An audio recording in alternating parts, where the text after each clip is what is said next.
is not our enemy. Some good news, last week we were able to deliver your over 5,000 signatures to Kamala Harris, and the media noted that when Biden was blaming China yet again for not handling COVID right, she stayed silent. So our pressure on her is working, and now we just need to get her to back Biden down from the hate and lies.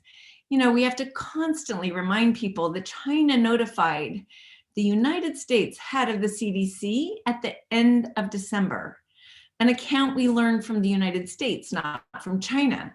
But for some reason, Biden hasn't, been able to integrate that information into his knowledge. We'll keep working at it. And the other victory from your engagement to stop Michelle sink the China fleet Flournoy from being named to the Department of Defense by Biden is that we were able to stop that. Of course, General Austin is problematic, but we'll have to tackle that at the Senate hearings. We will continue to talk about how we cannot have revolving doors between weapons manufacturers and the White House. But back to COVID. The hammer the media, and unfortunately Biden continues to use against China. I'm thrilled to have guests today that were ahead of this issue and published a book with many authors discussing this issue and really what is on a ventilator. I love the title, Capitalism on a Ventilator, the impact of COVID-19 in China and the US. It's a collection of over 50 articles on the harrowing impact of this global pandemic which is of course out of control in the United States as the leadership of the US keeps pointing fingers at China. So I want to introduce you to our guests today. We have Sara Flounders, who helps to coordinate the International Action Center and United National Anti-War Coalition. She's the co-author and editor of 10 books and writes for the Marxist newspaper Workers' World and several online sites. She's presently coordinating the Sanctions Kill campaign and has organized past solidarity delegations to countries devastated by US wars and sanctions, including Iran, Iraq, Syria, Sudan, Palestine, Yugoslavia, Cuba, and Venezuela. She had an opportunity to visit China last October. And also introduce you to Siu Hin Lee, born in Hong Kong, China, and a fifth generation Chinese migrant from Japan. Lee is a longtime international activist.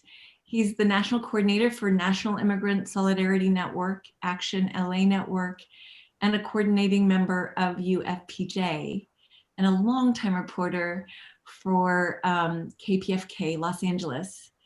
He's also the director of China U.S. Solidarity Network, working to build a China U.S. dialogue, academic exchange, and policy think tank. And he's one of the co-authors with Sara. So welcome to both of you. And my first question is, you've compiled a book, this Capitalism on a Ventilator. Why did you bring these authors together, and what were you hoping to influence with it? Should I start? Okay, you start first. I want to first really thank you, Jodie, and thank CODEPINK and the message, China is not our enemy. I mean, it's both the obvious and it's what needs to be said in this period. And that was a lot of the motivation behind the book, that how do we break down this drumbeat? And it really was a racist assault from the very first day that COVID came out. But of course, it predates that. It predates it with the access to Asia, the surrounding, the military bases, the aircraft carriers, the sanctions, the trade war, all of that.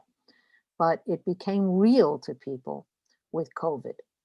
And so it was a real question, what was China doing and why this wall of ignorance, of racism, of assault on China from the very first days.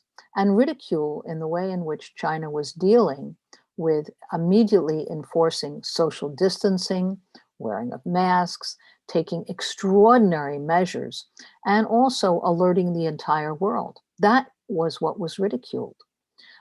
First, that they were making an exaggeration, and so there was a lot of bragging that that could never happen here. A refusal to take any of it seriously.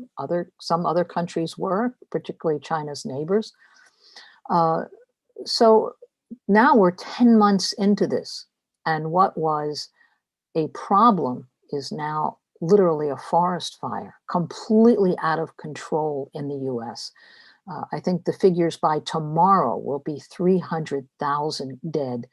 And yet in China, less than 5,000. So this is clearly a containable, controllable, with extraordinary measures, yes, but a controllable virus. It's the US refusal to learn and to treat China as an enemy, that anything they write or say or put forward is therefore suspect. And so we started gathering material from every political writer really who is for healthcare for all. I mean, that was sort of the current, who is not for war and who's trying to break through this. And we just came up with an extraordinary number of articles, probably far more than we could print, and tried to put it together in a cohesive way, and even following it month to month. One of the early articles, I don't want to go on too long, but Mumia Abu Jamal, who said, can you imagine the casualties are already 10,000 and may go higher? You know, this is at a time when it was twice. Now, of course, now it's in the many hundreds times more. So, you know, these different, when you see it by month, you also, and you see different authors commenting, you get a much more rounded picture.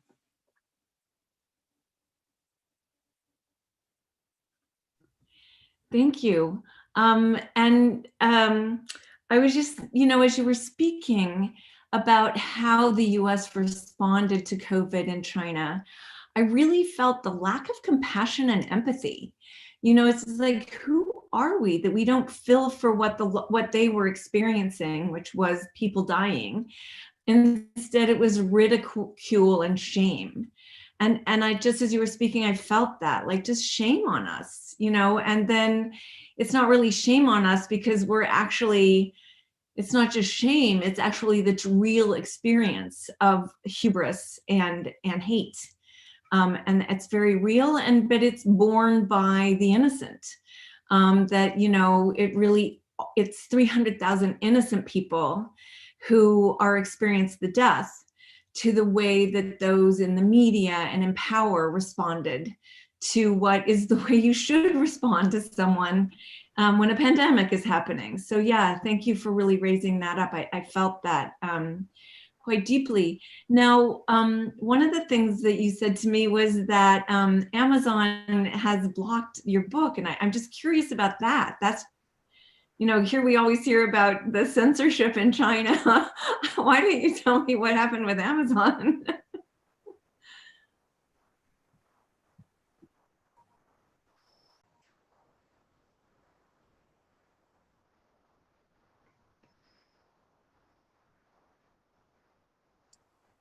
Excuse me. In the beginning of the COVID quarantine, so many of the small publishers, printers were shut down. Amazon was open, said, upload your book in 5 minutes, turnaround time within a day, easy shipping, and they have this all worked out. So we posted an unfinished copy just to see how this would work on the site. Boom, up it went. And then a week later, we went to post final copy, and we had a message back from Amazon saying that it was not an authorized view, and they reserved the right to therefore restrict it, and that during this time of extraordinary crisis of COVID, they only wanted material with the authorized view. So this message was, we thought, what is an authorized view? Every crackpot theory was coming forward at that time. Every possible explanation, there was no such official explanation. And then we found out that a book that was completely by right-wing source that said COVID doesn't exist and all of the numbers are exaggerated, had received a similar notice, and they had Elon Musk send a message to Amazon, and right away the book was released and on sale and widely publicized by Jeff Bezos' owned Washington Post. So that shows how one book gets promoted and another book, literally the shutdown continued. So Barnes & Noble also just no reply, even though they also assure immediate posting of almost anything in print. We realized, and I think we didn't really realize until then, by the very name, that we were going to hit the censorship. And it was at a time, of course, when Twitter and Facebook and Zoom and YouTube was also being very strictly censored. So we certainly ran into censorship.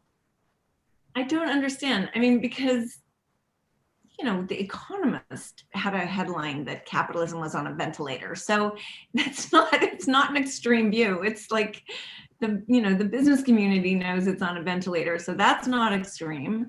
And then, that people are talking about healthcare and the needs of what to happen. What is not what do you feel was not authorized? And I guess I'm just shocked at this because, like I said, it's like what we hear is like, oh, China doesn't, China censors, but here you have the censorship of healthcare. I mean, I'm just curious, what do you think is not authorized? I think any comparison to what China has done, or Cuba, or Vietnam, or countries that have had extraordinary success, but they're socialist countries, and they're not using for-profit. Now, today is Human Rights Day, and let's really talk about what is the enemy here. Healthcare for private profit is an enemy. It's a mass killer. And that's what we're finding, that a real criticism of this, especially if you're comparing it to a system where under quarantine, there's mass food distributions, testing, and an orderly process, and people looking out for each other. That's dangerous. To make that comparison in the US, you wouldn't think it would be so dangerous, and yet we found that we hit a wall left and right. We certainly did. And all of these, and so many of the authors in the book are already published authors. They're carrying books that are carried on Amazon, carried Barnes & Noble and other places. So we weren't putting forth the idea of injecting bleach, or any of the other ideas that were put forth during this whole time. No, we were saying, look, there's a scientific approach that can be taken to disease, and there's also a social mobilization that needs to happen. And that turns out to be a pretty dangerous message. So, Siu Hin, I want to turn to you because, we just heard that we're close to 300,000 deaths in the United States, and you're living in Shanghai. So could you give us a little sense of what it's like to live in Shanghai right now in a time of COVID? Yes, Jodie. Right now it's morning, tomorrow, and Friday morning. Of course, Earth is round, it's not flat. That's the reasons that the U.S. point of view or Western point of view doesn't mean that happened in China.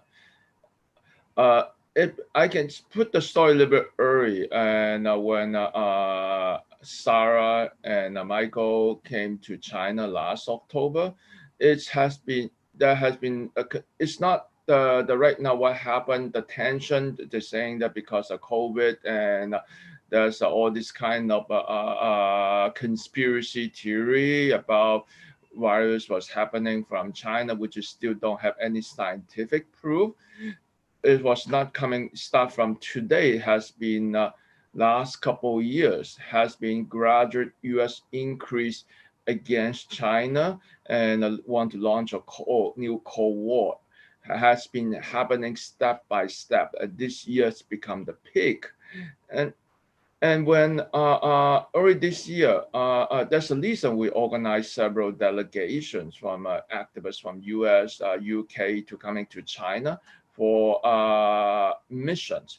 And we worried that something will happen this year. So Sara came last year and see for her eyes first time that's what China's look like. And then end of last year and another delegation. Then was that was at that time what we were worried about was the military confrontations and what happened in Xinjiang and Hong Kong, the riots. So that was what we were worried about. But almost at the end of the delegation, there was New Year's, and then Wuhan start surfacing unknown virus, and so that was the start that we start hearing that could be a major help out crisis. I work in between US and China. So this year, after the delegation in January, and then I back to US, and then the China the virus seems like it becomes serious, and the Western country has not it's not starting yet, the so-called not starting yet. Then every Western country seeing this seems like some kind of fanfare that seems like, wow, the virus happening in China, devastating, and then that could be a major disaster for the so-called communist China, and then people will going to get anger, and are going to have uprising, country upside down, falling apart like Soviet Union. What is it like now, though? That's what I want to say. Yeah, now the Chinese are seeing the world, like especially the US, like a fanfare.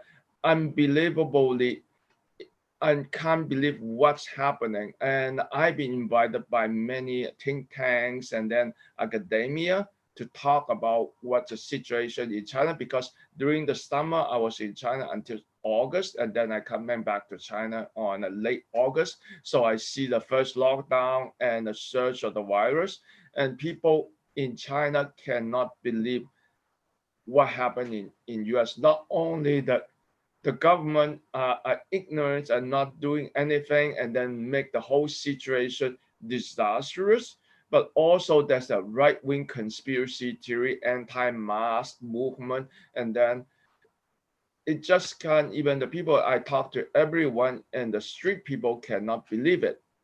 But right now, the virus, the COVID has been over in China, life back to normal. So when I came in back on August, I thought that might be I still need to have some kind of restrictions, and turned out to be almost no more restrictions. So I've been almost every week I'm going to a major event, conventions and meetings, and personal parties, social parties, and I live in a city center, so everything back to normal. And that's always, or even have like a big pool party happened in Wuhan on August, and now all these things like people cannot believe, because no one can go during the lockdown can go into the big party anymore, and now all this thing back to normal. So what China used the measure to. Can I ask you, when you went back though, you were in quarantine for 14 days, correct? That's right. Okay, I want to. You see, in US it's difficult to do COVID tests, but in China it's very easy to do. So since when I come back, I need to take a flight on August. I need to do one COVID test before I take the flight in 48 hours. And then when I arrived to China, did 3 times. and then I quarantine for 14 days in quarantine hotel, just complete lockdown. That means I cannot go anywhere except just within my room. So people bring the food and I cannot leave the door, and then door has an alarm. So but that seems like feel like a lockdown, like a jail, or like I said, we're losing all these human rights, but that works. Everyone support this policy, and right now there's still some small scatter of like incident, and then find one or two COVID cases in Shanghai, last couple of days in Chengdu, and then the government ordered lockdown a small community of 3,000 people, and for 2 weeks, and then so people are just stuck on the housing complex for 2 weeks, cannot do anything. But the government also immediately organized volunteer force and medical staff to support the whole community. So you don't go starve, you have a medical care and community support and media support, and the spirit is so high. And then I don't see this happen in US. And I don't see this kind of positive energy happen in US. I don't see this kind of community support, and then helping each other support. Supposed to be US has so many charities and then so many support network, but this time completely failed. Thank you. Thank you. Thank you for bringing us into Shanghai. I mean, I just, it's extreme measures, but I want to say that Hawaii, it's an island in Hawaii. They behave the exact same way. The people accept it in the exact same way. You can't leave your apartment. You can't fly there. They just arrested 2 people that came on a flight, and they came with a positive rating, and they arrested them for endangering people's lives. So it's quite possible, and it can happen anywhere in the world. And it's not about China. It's about people who care about people. It happens in New Zealand, it happens in Taiwan, it happens in Vietnam. So it's around how do we care for people. And just also on the Human Rights Day, one of the campaigns that CODEPINK has is in celebrating the Cuban doctors that Henry's Brigade for going around the world and serving where COVID is, and that the Human Rights Watch has come out and called them slaves because of, they're not paid enough to do that. It's insane how human rights get used. So thank you for bringing that up. And so that's one shocker. And I'm sure, Sarah, as you were working on this book, there were some other shockers that you came across. What did you learn that I think that just shocked you as you were pulling this book together? I think the big thing was the stark difference. There was a sense of enthusiasm that came through in China in every way, in the news coverage, overwhelmingly. And as I say, that's what was ridiculed here. The sense of solidarity also to immediately distribute plane loads of masks, of PPE, even here to the United States. Now, that didn't have to happen, but the fact that China went out of their way, and this, I'm in the New York, New Jersey area at a time when there was no supplies here. And yet what was happening, plane loads, and it was immediately used by the hospitals. So that kind of solidarity that was expressed and is now being expressed, China has developed vaccines that are very different from the US vaccine. US vaccines are a new technology, patented, controlled, fabulously expensive, and taking ultra cold treatment every step. China made vaccines that are really based on the old polio vaccines. They can be replicated anywhere in the world. They are providing the raw materials for it. The technology is very easy, and you don't have to keep it super cold. Refrigeration is enough. Now, what a difference. And they're doing that in order to mass distribute it throughout Africa and Asia and Latin America. It's not needed at this point in China. So the choices that are made in testing, in what materials are produced. That shocked me on every level. And I think it was sort of running into that again and again, what privatized medicine means here, what for profit means, that there are major hospitals shutting down because their most profitable area were elective surgery, not emergency surgery, emergency measures. Now, entirely different, again, in China, entirely different, but we have a very interesting study in the book about Vietnam, where the rates are at about 100 deaths. I mean, it was an entire social mobilization of the whole people with enthusiasm. We can do this together, and let's look out for each other, and let's make sure everyone is fed, and that we're, you know, and they had far less technology, certainly than the US, and certainly less also than China. They're a developing country, still poor in many ways. They weren't able to do mass testing. How did they have the entire people through all the social networks that are established in Vietnam? That to me was a very interesting, chapter. The measures used in Cuba, the measures used in Venezuela, completely sanctioned, and sometimes the medical shelves bare, because of sanctions, and yet people are mobilized to combat this and take seriously looking out for each other. That wearing a mask isn't just some individual statement. This is really people today follow, speed limits and wear safe, wear seatbelts and whatnot. This is really, it was used to whip up racism and to ridicule the measures China was taking. And then a little bit, you could say they got trapped in that view. And so now you have millions of people in the US refusing the most elementary measures. So I think almost every day we were finding a different article, a different way of looking at it, because this isn't just, Siu Hin has important chapters in the book, I wrote chapters in the book, but it was hearing from so many other people. Vijay Prishad wrote a whole series with with Chinese doctors.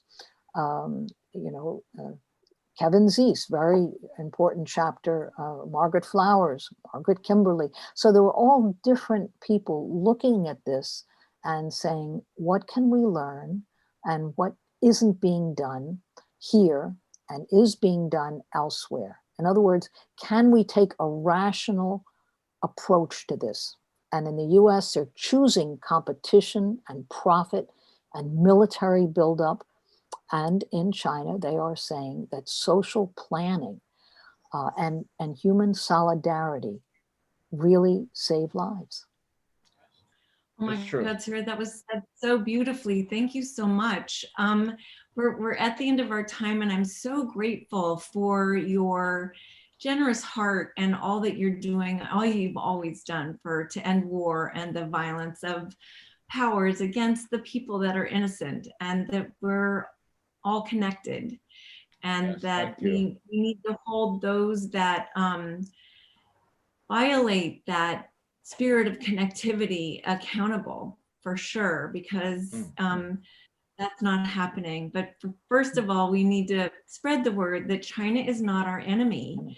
And your book is quite useful.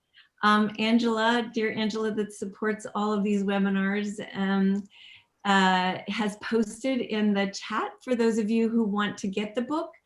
We know if we're going to be allies and working together to raise the message that China is not our enemy, we need talking points. And this book is full of talking points. And what I love about it, as you can feel from Sara, is it just goes to the essence of what is it to be human and connected and caring. And really, she's chosen the place where it's can be so well articulated. Here we are with a pandemic, probably not the first that we're going to be experiencing in these recent years because of what we're doing to the planet. How do we respond? And in these articles, you see, we respond. I can't do better than what she just said. It's like we respond in solidarity and in community and in love and connection. And that is what we need between those in power in China and the United States. We need cooperation and connection. We have big problems to deal with.